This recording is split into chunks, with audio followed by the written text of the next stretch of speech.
Ladies and gentlemen, welcome back to another episode of Couple of Nukes. As always, I'm your host, Mr. Whiskey, and I am very excited for today's episode, not in the sense that what we're talking about is a lighthearted or fun conversation, but I'm excited as a host to be tapping into something that isn't covered a lot. When we think of eating disorders, unfortunately, most people think of anorexia. They instantly go to that. That's a very common one and a very covered one. But there are multiple types of eating disorders. We're going to get into that today, specifically binge eating. And I think it's so important that we cover all of these. A lot of people feel unheard, unrecognized, and most importantly, most people don't actively display symptoms or signs that they are experiencing an eating disorder, making it even harder for them to get help, have intervention, or to express themselves. And they feel like people can't relate. So I really want to get into this conversation today. So I'm excited to be able to have that and shed some light onto this subject with someone who has lived it. One of the most inspiring parts of the conversation today already is just looking through our guest's bio. When it comes to addiction, one of the most impressive things to me is the hope factor that it's never too late. A lot of people give up saying it's too late. It's been 10 years, 20 years, 30 years. And today we're going to get into it's never too late to overcome addiction. So, Ronni Robinson, so great to have you here. And I've given a little bit of hintage around what you do and who you are, but I'd love for you to give us an introduction and tell us a little bit about yourself. Yeah, hi. Thanks so much for having me today. My name is Ronni Robinson, and I'm a certified binge eating recovery coach. I am a mom. I'm an author. I'm a three-time Ironman triathlete. I'm a introvert, and I'm a foster fail cat owner, which means we were fostering a cat just for a month or two, ended up falling in love, and adopted him. So we failed at the fostering. That's a good way of saying it. Don't use that word with children, though. I think Yes, right, yeah, right. ladies Yeah. and gentlemen, don't call them your foster failed children. It sounds terrible.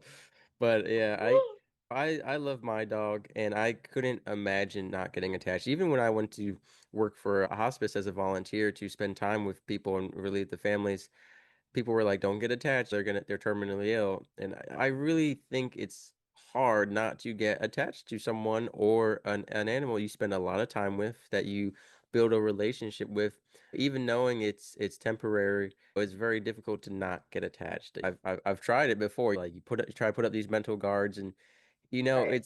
it's hard to resist something that isn't malicious. It's not harmful. But as far as the Ironman athlete aspect, I mean, first of all, congratulations. That's super amazing. And as someone who competes in 5Ks and has gone more into I'm upgrading to the obstacle courses and like those not to name any specific ones, but like the Spartan brand ones and the different mud runs and stuff like that.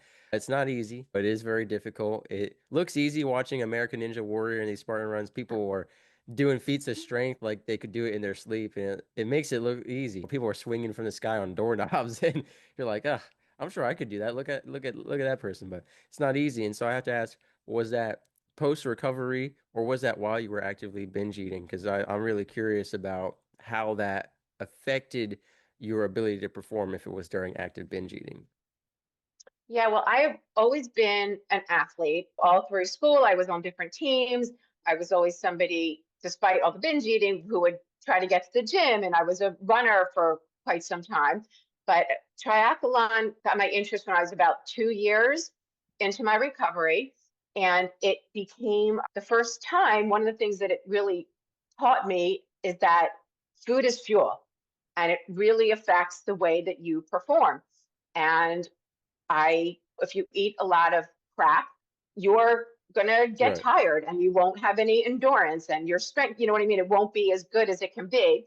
So I learned that I really need to be aware of my carbohydrates, my proteins, my fats. I needed to be balanced. I actually needed to be heavy on the carbs because these were to ride a bike for 6 hours was certainly a feat of endurance. So it actually, for the first time in my life, I I had this particular relationship with food that I never had before. I never thought of it as Mm. fuel for my body. It was just something for so long that I just longed for and would Mm. devour, not kind of how it affected me. It was intentional. And I Right. know that like when I was on the swim team, we would have pasta nights before big meets. You have the pasta meetups. And as a Southern man, I don't drink water when I run. I drink sweet tea. I try not to. I know I should drink actual water, but I always, every time I go run, also I run about every few days, sometimes every other day for an hour straight, which is a long time to run for most people. I would say compared to the average American, that's a lot.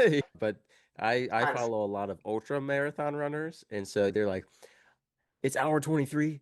I've ran 230 miles, and my left knee is starting to finally feel sore, and I'm like, whew, 23 Huh. hours. Sometimes I run for an hour, and depending on weather, I'm like, all right, I'm done for the next 2 days. But I always Hmm. end up on the way home. There is I won't name drop, but there's a fast food franchise between my house and the running site, and they have a big old sweet tea. And so a lot of times when I'm running, and if I don't have the water in the car, we're going, falling through the drive-through and getting the sweet tea to replenish. And it's For just a sure. effect of being in the South. But I think intentional eating, like you said, is so important.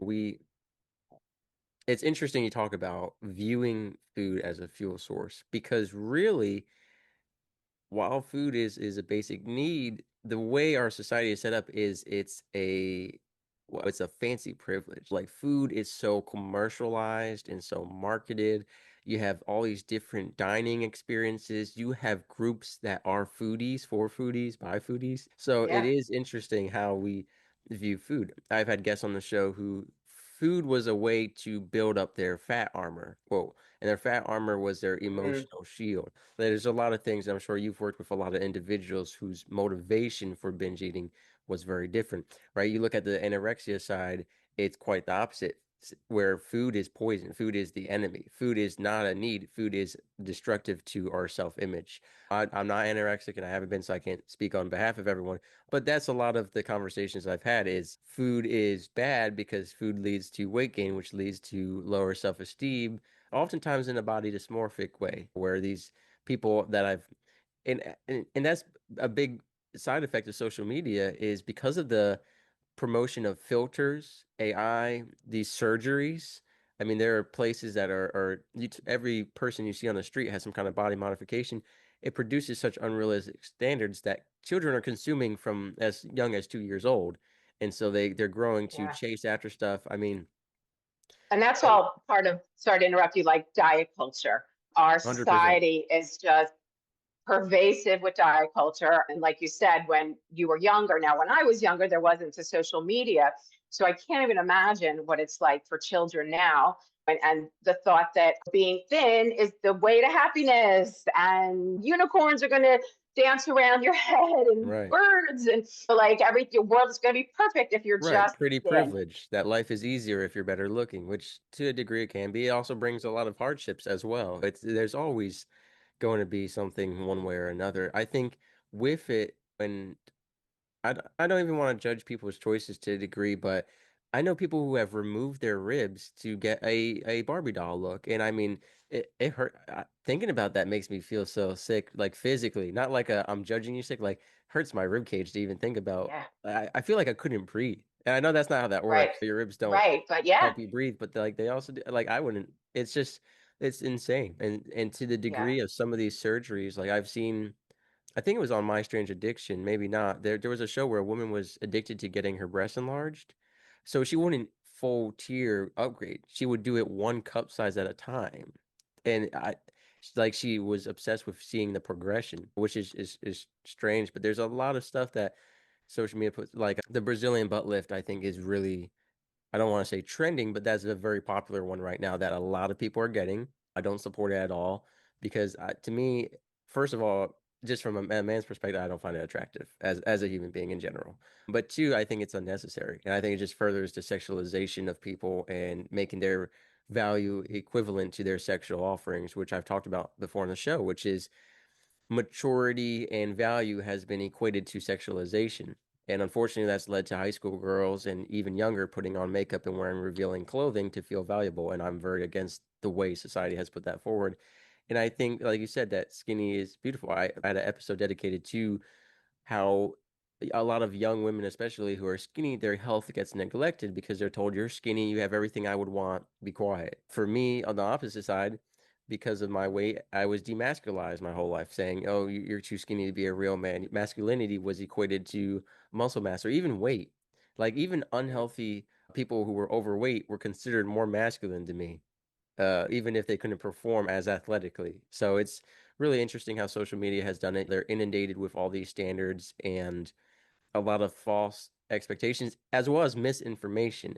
You talked about dieting. I want to dive into that, which is if I was a young person right now and I looked up dieting, you've got all these influencers, a lot of them without educational degrees or backgrounds, saying, this is how the keto diet works. This is how the keto diet worked in my life. Or there's so many different diets. There's a gentleman who does 5,000 calories once at midnight, and that's it each night. So there's so much different information. And what I'll put forward, because I'm not a medical professional, what I'll say is everyone's physiology is unique. And you really need to understand your body and what it responds to. The diet is not one size fits all. It is, in general, it works for most people. And there are things that will work for every human being. But overall, you need to structure it to your life. Before we get into that, though, I want to explore your Yeah, I personal definitely have. journey with I binge definitely have. eating. Sorry, I definitely have thoughts on that. The Okay. diet. So go ahead. Sorry. Or we can explore that more, and then I want to get into your personal relationship with food more. Okay, yeah, I just wanted to say that I personally have a big issue with diets and diet culture. I Mhm. think they're very negative. I think diets are just simply unsustainable. And that if you are on some kind of restrictive diet, even if you're like, oh, I like this food and I'm satisfied, if you're not having your favorite foods, like fun foods, also on a regular basis, you are, if you're deprived and restricted, that forbidden fruit becomes all the more tempting to you. Mhm. And diets set you up for failure. They make you feel like a failure if you can't stay on them. But the truth is that to eat in for a lot of these diets to eat in that way forever and not having, well, unless it's for medical purposes, I'm cutting out sugar. I can't do that. The rest of your life, a really long time to do that and to To eat grilled eliminate. chicken and rice every day at exactly 2 o'clock. Exactly. Exactly. And maybe you can do that for a few months and you'll get results. You'll lose weight and be like, yay, this is great. But that restriction and that deprivation, and that's what often leads, was a big part of binge eating, is we've all been drilled into, I've just got to find that next perfect diet, that next diet that's going to work great for me. Mm, And the diet industry is just that. It's just a money-making industry for companies that come up with these right. diets. If there really was a diet that really was a good, sustainable, I can do this and I'm not going to feel deprived, there would be one or two. There wouldn't be a billion of them popping up everywhere that everybody wants that quick fix and what somebody's are just dying to try out because they failed at the last Right. one. It's so conflicting and confusing. I know even being a podcast host, I've had some guests say, hey, eat when you're hungry. I've had people say, eat at these structured times. And it's so conflicting because if you're a young person out there trying to figure out what's best for you, it can be so difficult to navigate through that, especially when it's such a unique individual basis. But I'm curious, do you put forward just eat when you're hungry, don't overeat, or do you, because you talk about a restrictive lifestyle. I mean, as someone who's recovered from binge eating, do you have to keep yourself restricted, or is it really once you get the emotional and mental healing, there's not a chance for relapse? I haven't been personally addicted in that way, so I'm very curious, especially I'm sure most people listening have not been. What is the relapse in sobriety life, so to speak, for lack of better words, of a binge eater like? From your personal Um, experience and then the people you've worked with, of course. I don't know that there has to be a relapse. I think if I feel like all foods fit, and that Mm, when you take so many people, this is diet culture, this food is good. If I eat this, I'm being good, right? This food is mm, bad. I'm being bad if I eat it. There's like a right. moral value is assigned to the food. 100. It's been my experience for me and my clients that when you strip the food of all of the labels that society and diet culture have put on them and that it's been ingrained in you for decades in some cases, and just know that all foods fit. If you do have Mm, three cookies this afternoon. You're not being bad. You haven't blown anything. And I encourage have if you like them and it makes you happy and you're in the mood for them, have three cookies every day. It's it's not going to make any major shift in your body. It's just food. And there's always some nourishment, some level of nourishment in pretty much anything that you can eat.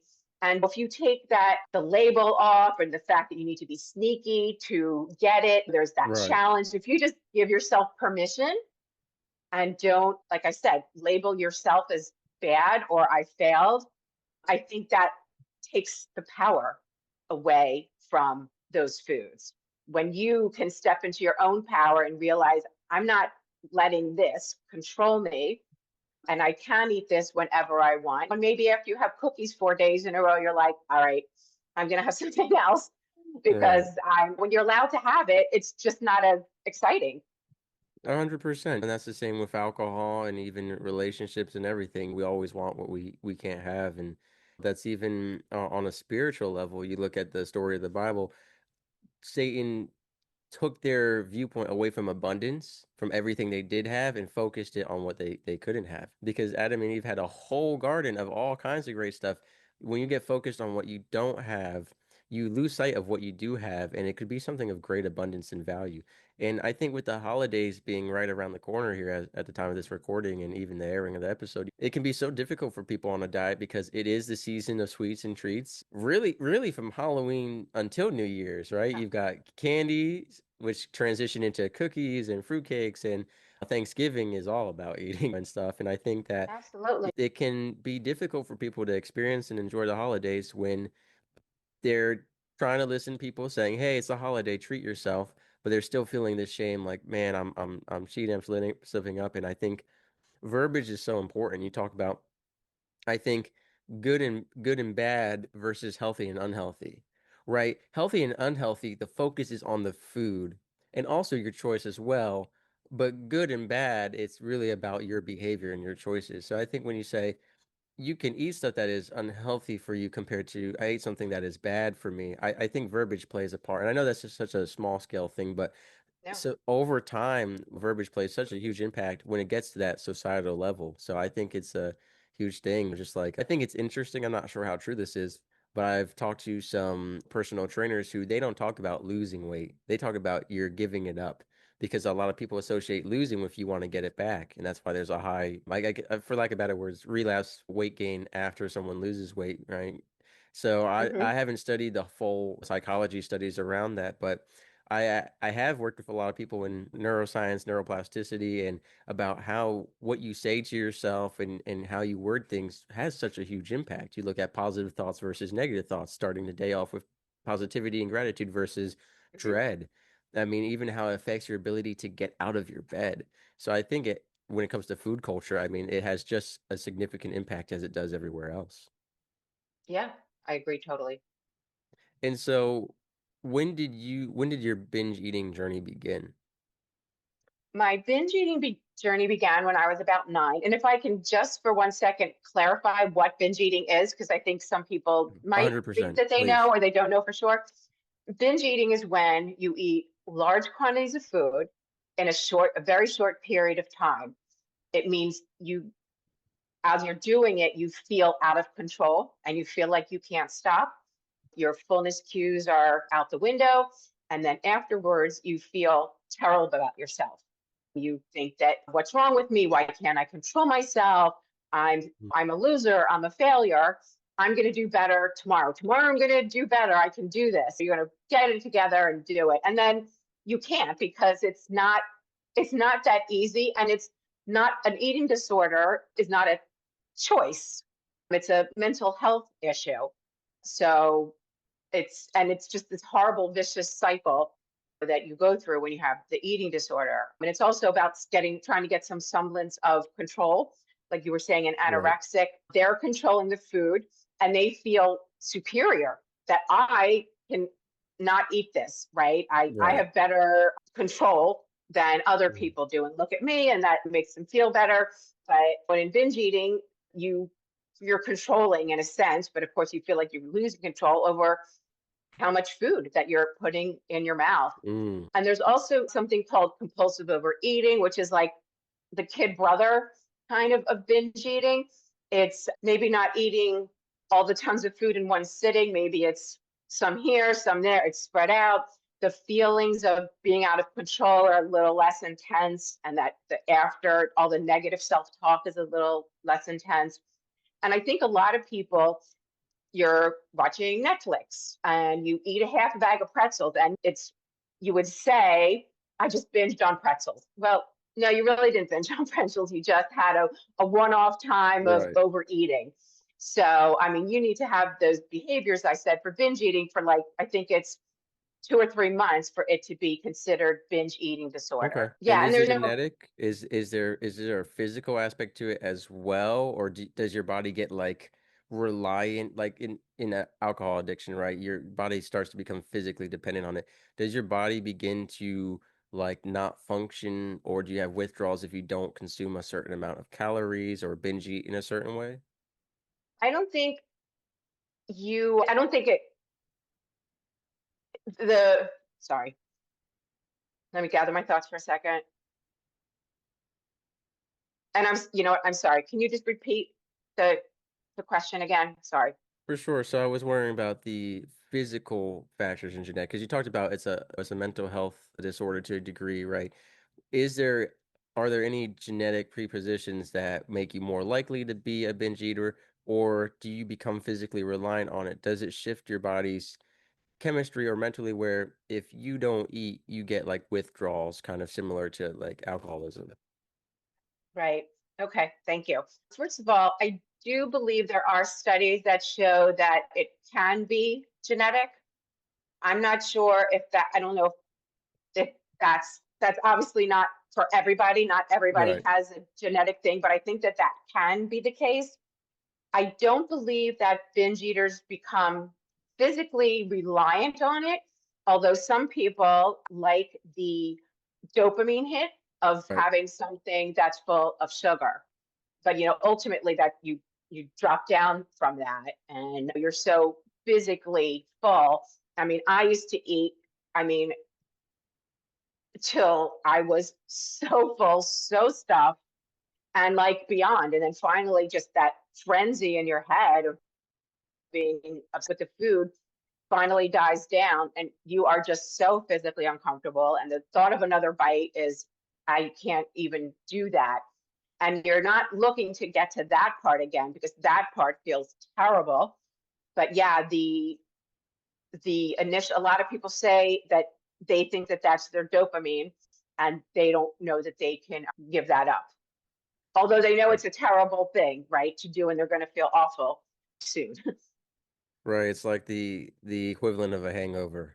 I Yeah, would I would liken it to that. And we definitely know about sugar's effect on the body. I've done an episode on sugar addiction dedicated to just that topic, as well as a lot of recovered addicts of alcohol go to sugar as their substitute addiction in place of it. So it's got a lot of, I dare say, addictive properties on that chemical side, and that's a conversation on its own. But I'm curious right. what your personal habits were, right, in terms of like how you would go about it. So was it you would get these cravings, run to the store, order a whole bunch of food of a specific kind? Was it always the same kind of dishes? Was it just whatever you could eat around the house? How did that look like?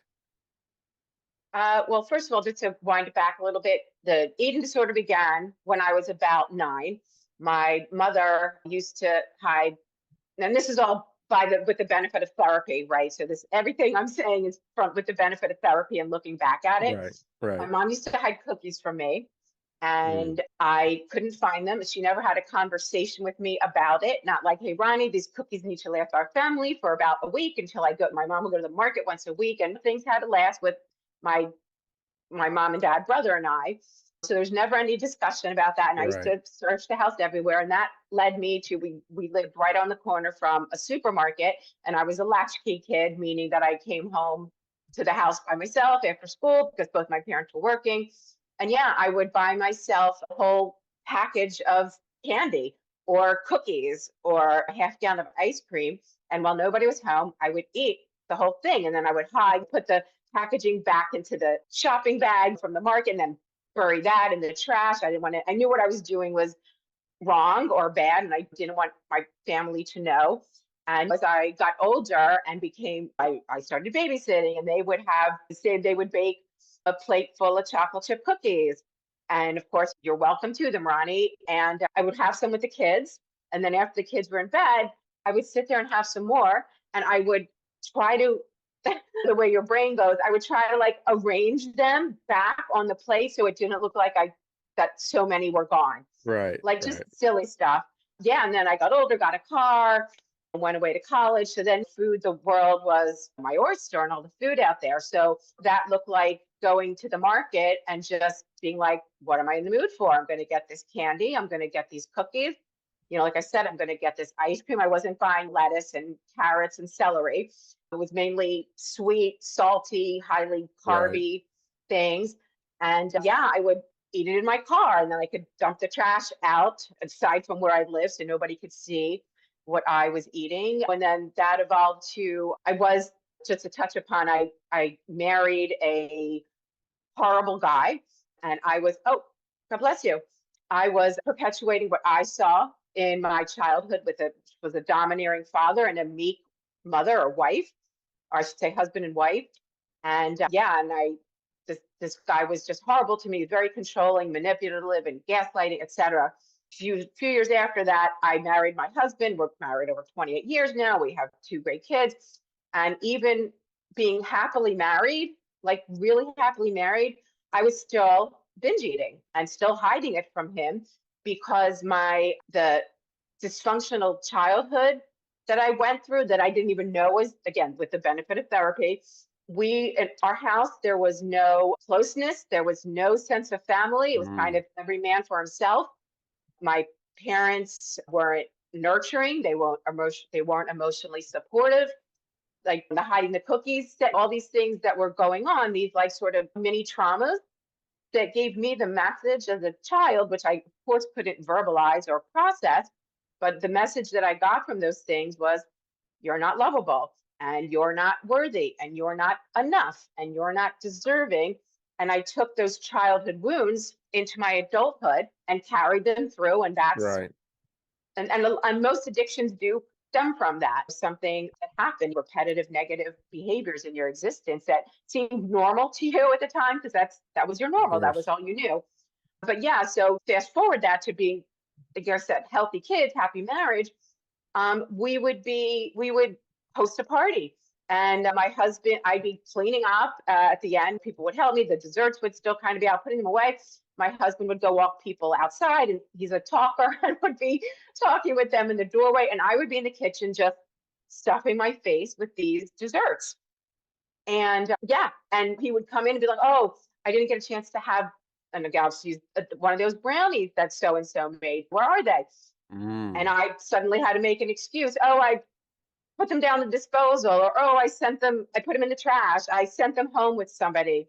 And in the same way, we would be at an event or some kind of party, and I would be more interested in the food than I was talking to people. I mean, most people go to a right, party because they're like, oh my God, I'm getting to see my friends, my relatives, whatever, and catch up and see what they're doing. And I can't wait to hear about this and tell them about my thing. And I wasn't thinking that. I was like, all right, I am going to have a lot of desserts to choose from. right, This will be right. great. And what a crazy mindset to have. But that's where I was. So my connecting with people really took a back seat to my obsession with food and how to get it and how can I park myself at the dessert table, but not be parked there when these people came by, not having the same people see me standing there, like this whole like Right, mental right. gymnastics that I would do. Yeah, it was crazy. And so I'm really curious. You talked about all these habits, which very similar to an addict in terms of alcoholism. We've seen burying the bottles, hiding the trash, rearranging stuff to try to make it look like not as much was going on as that happened. And so, I mean, you talked about, for such a long time dealing with this. What made you decide to want to change? What was kind of the turning point for you to seek recovery? Or did you even know at the time? Because obviously you've talked about therapy and looking back a lot. Did you feel like you were a binge eater, or did you feel like this is normal? Because you're hiding it, you're doing it. So to that degree, did you think it was binge eating, or did you just think this isn't normal, but it's not bad, it's not wrong? Right. Yeah, I have a very specific moment in my life when that changed. So I was a binge eater for 30 years. I'm 17 years recovered. Just wanted to throw that out there. So for all that time, I thought I had a sweet tooth. Like I just get out of control around Mm, sweets. And one night I was watching television. My children were up in bed and my husband was out. And I heard the words compulsive overeater on television. Now, whether I heard them before or not, I'm not sure. But at this point, the universe sort of sent that message to me. And right. I listened. So I went over to my computer and I started Googling. And one of the first things I came up with was Overeaters Anonymous. And it said really prominently, are you one of us? And it said, do you do this with food? Do you do that with food? Do you think this way? Do you think that way? And I'm like, yes, yes, Right, yes, right. yes. And I was like, and as silly as it sounds, my first thought was, one person does this and they made a website? Like, oh my God, like there's, which is Yeah. it's so ridiculous, but that's what I thought. I'm like, oh my God, there's another person. Obviously, I came to realize that it's a lot of people. And the more I researched it, I found out that this is a mental health issue. And the whole thing was really emotional for me because, on the one hand, I found out that what I was doing was a thing, was an actual thing, not just me and my weird ways, and that you can recover from this. There's help that you can seek. But on the other hand, like I said, I mean, we're trying so hard these days to shift what people think about mental illness, Right. but this was like 17 years ago. So I was like, oh my God, I'm like, I have a mental illness. We say now it's a mental health issue, but it was upsetting. But overall, just my whole thought was, between all the tears and whatnot, was okay, I have this thing. And much like if I got some terrible medical diagnosis, I am going to hit this with the kitchen sink, right? If something were wrong with me medically, I'd be like, what do we do? Let's get rid of this. And knowing after what I was reading that recovery was possible and that I could live a life where I wasn't obsessed with this all the time, with eating and food, that would be amazing. And what I did was I went to therapy. I did go to Overeaters Anonymous meetings. I do not personally, I don't subscribe to the 12 steps. The first step was admitting you're powerless over food, and that's kind of where I stopped.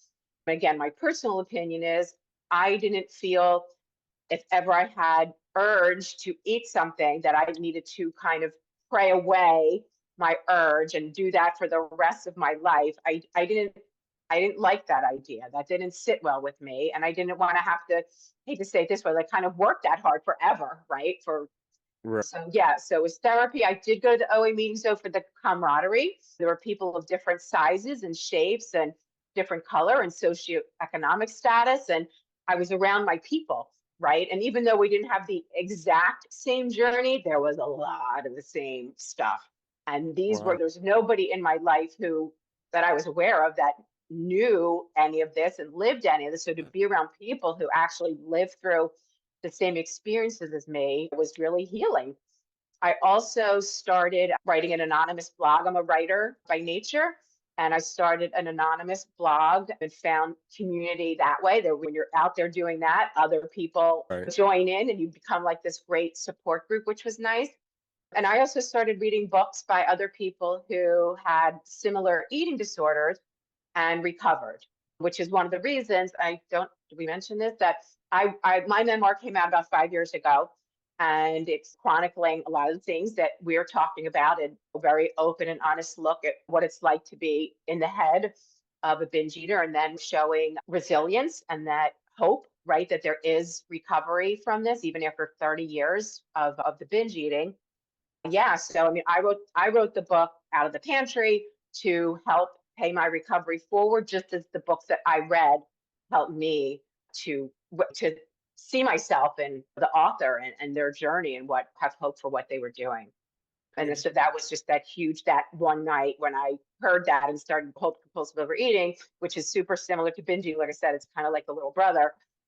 it opened this whole other world to me that I had no idea about. I never even heard of binge eating prior to that. I mean, as far as eating disorders goes, like you mentioned, everybody knows about anorexia, and most people know about bulimia, which is when you binge and then purge in some way or another, whether it's vomiting or laxatives or compensatory exercise, was purging away. So those were the main ones that were talked about. So I had no idea what binge eating was. This was this whole new thing for me, this whole new world that opened up for me. And for me as well, I didn't know about there was Overeating Anonymous. And I mean, I'm definitely in support of that. That's really cool that they have that because, like you said, the community, people who understand. And speaking of that, your book, I want to get into the connection between, would you say it's for the loved ones of a binge eater just as much as it is for the binge eater themselves? Or is this really for people who think they might be a binge eater, might have an overeating disorder, and we will help them recover through relatability? Or would you say it's really to help people understand it from the outsider's perspective? All of the above. All of the above. There are people, families who they have somebody in their family who is dealing with it, or a friend or more extended family member, and they want to learn more about it.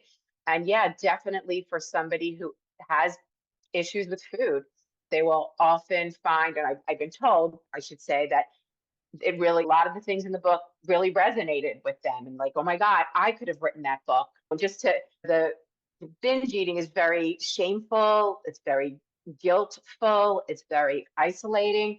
And to just know that you're not alone, and somebody reads what I used to do with, say, Oreos, and they do the same weird thing or something different, and even in its own right, right? Just not eating a cookie like anybody else would.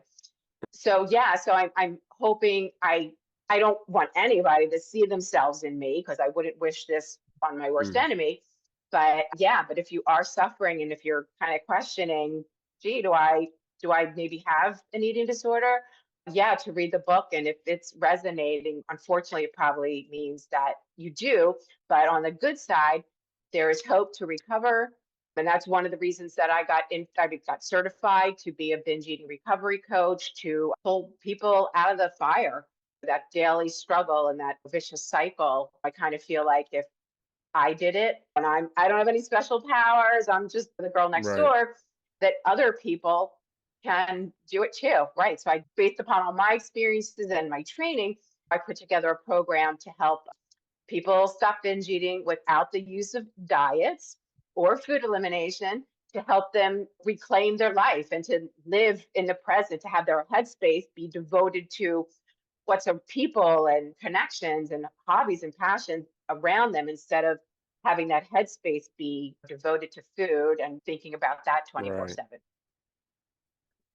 And I think you mentioned Oreos, and I just want to share this because it's not something I bring up in everyday conversation, but I had a petty officer in the military when I was serving who he dips his Oreos in ketchup. I just want to put that out Oh, there. that's So, interesting. Wouldn't be my choice, but that's interesting. right. I mean, I think if y'all learned anything, I wanted you to at least know that fun fact because it's like you said, it's I wouldn't even think to do that. I don't know how he discovered that. We didn't really ask questions. We were all just kind of speechless. We didn't think to ask the Right. follow-up questions because he immediately followed it up with like, but there are weirder things that I do. Like I will eat both Pop-Tarts at once in the wrapper. And we were like, whoa, you're just deflecting now. That's nothing compared to dipping Oreos in ketchup. Oh, but I bite both Kit Kats at once. No, no, you're deflecting. Let's get back to the ketchup.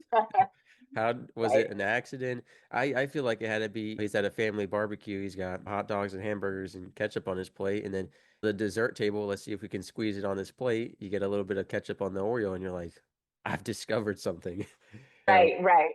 most people would have Yeah. thrown that one away. Been like, we're not eating that one. Totally. Yeah, But that one's you going know, in the trash. Yeah. yeah. And then you mentioned besides out of the pantry that you do you're certified recovery coach with eating disorders. What obviously we're gonna have your website in the link to it in the description below, but who should really contact you and work with you? Like who would benefit the most from it? Yeah. Unfortunately, it really runs the gamut. I've had clients who were 18, and I had a client one time who was 72, and Wow. everywhere in between. It's unfortunately it's really very prevalent, and people suffer with this in silence. It's a lot. Things are in a way better now because of the social media. You can go on Instagram and be like, oh my God, there's a ton of people who are doing this, and you, or there's other Right. coaches like me and other therapists who are on there giving advice and so forth. But yeah, it really affects a lot of people. And like I said, it's really shameful and really guiltful. And it's really not something people often talk about. And one of the things I used to do, and that I'm sure so many other binge eaters do, you eat quote unquote a normal serving while you're out with somebody. And while you're doing that, you are already thinking about what you are going to go pick up on the way home, or what you're going to eat, what's in the house already that you're going to eat now. And yeah, Right. it's just crazy. 100%. And I encourage everyone as well, if you don't know where to start, I think that checklist that you mentioned on the website for Overeating Anonymous, I think that's a good place because sometimes we don't realize what our habits align with or it, that we're even doing them. You might read it and be like, "Oh, wow, I didn't realize I do that actually. I do that quite a bit." Right? So, I Yeah. I think it's important because again, people, for example, they talk about some of the habits like going to a party and you're trying to hide eating all the desserts. And I'm sure it's hard for someone like your husband to notice that, oh, she must be over talking to someone. Not that she's at the dessert table and she's on her 10th brownie. So I think Yeah. it's really something that you have to kind of do yourself to a degree. Obviously, there's a lot of support out there for it, but that initial discovery is something that you have to really reflect upon. And so for everyone listening to this, that's my call to action today is to reflect upon your relationship with food. I think it's one that, you can love your relationship with food, you can hate it both. And just like a real relationship, it can be a toxic relationship. It can be harmful to you. So I think we even talked about kind of having like an assigned marriage with food. That's kind of what like a diet is. So there's a difference Yeah. between standards and restrictions. And what would be your big takeaway for everyone? I know we've talked about obviously your book and your website are great for people who want to recover and get help, but what would be your overall message to everyone? Yeah. Kind of touching a little bit on what you said. The biggest thing is admitting you have a problem. I mean, like I said, for so long, I thought this is just what I do. And yeah, it's not a great thing for me. And I feel horrible physically most of the time and mentally. But admitting that you have a problem and be committed to seeking help.